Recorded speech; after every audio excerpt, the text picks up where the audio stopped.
The biggest news floating around the ICP community is that ProShares, one of the largest and most significant ETF issuers in the United States, has just filed with the SEC for a new exchange-traded fund. We're talking about a diversified crypto asset fund that is designed to be a broad-based benchmark for the entire crypto asset class. And the Internet Computer is on the constituent list. Before we go any further, I need you to understand what this means and what it doesn't. This is not a video about a 100x price pump tomorrow. This is a video about legitimacy and a fundamental shift from retail speculation to institutional grade certainty. What ProShares has filed for is an ETF that will track an index called the CoinDesk 20. For the past few years, the biggest question for any crypto asset outside of Bitcoin and Ethereum has been, how will institutions buy this? I've gone through the entire methodology for the CoinDesk 20 index, and I'm going to lay out for you exactly what it is, what the rules are to get in, and why ICP's inclusion is one of the most powerful bullish signals we have seen this year and probably ever. First, let's establish what this index is. The CoinDesk 20 or CD20 is designed to be the benchmark for the crypto asset class. In their own words, it's a broad-based index embraced by leading market-making firms, and it's built to be a foundation for investment vehicle constructions. And to be a part of this index, an asset has to pass a series of incredibly strict non-negotiable filters. And these filters are exactly what I want to focus on. The most important rules are not about who's in, but about who is excluded. The index methodology is very explicit. It excludes meme coins, privacy tokens, wrapped assets, and staked assets. This is an index designed to be presented to institutional clients, to retirement funds, and the first rule is no junk. The fact that ICP is on this list and countless other projects that make a lot of noise are explicitly filtered out is the first major signal. While this first filter is more about common sense than anything else, the rest of them get even more difficult to pass. The second filter is about real-world compliant access. To be eligible, an asset must be listed as a USD or USDC pair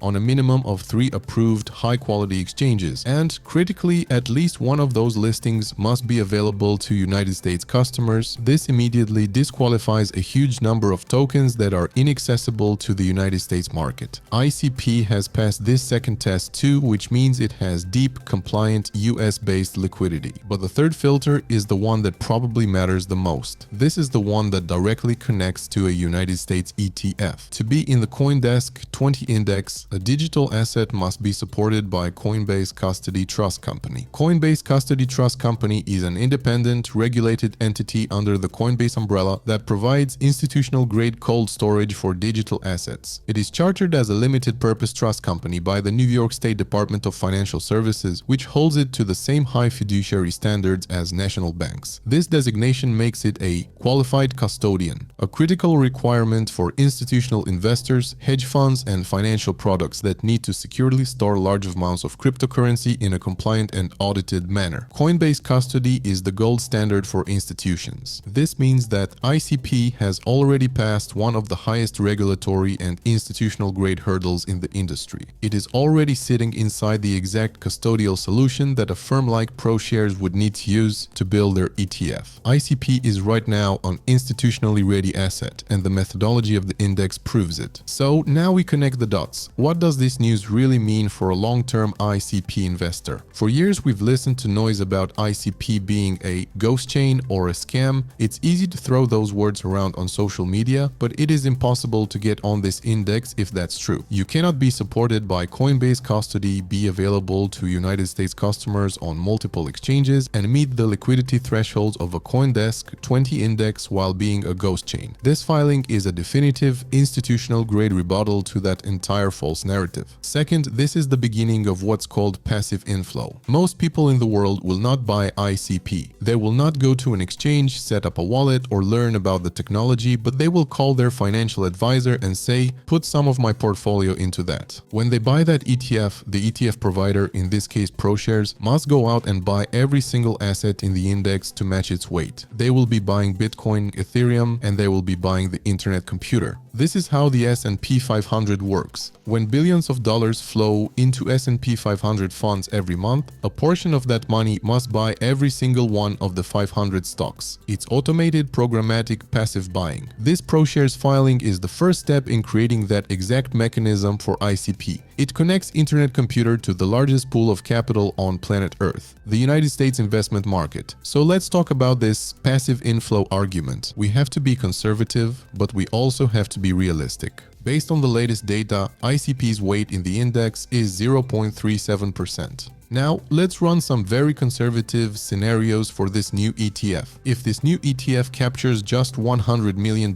in monthly volume, that would translate to $370,000 in programmatic passive buying of ICP every single month. If it attracts a more serious but still modest $1 billion in monthly volume, that number becomes $3.7 million of required ICP buying every month. And if it were to reach $10 billion in monthly volume, we would be looking at $37 million in monthly demand just from this one single product. Now, you might hear that 10 billion figure and think it's high, so let me give you some context. The spot Bitcoin ETFs in the US have been seeing daily volumes in October of between $5 billion and $10 billion per day. BlackRock's ETF alone has seen daily volume of over $5 billion.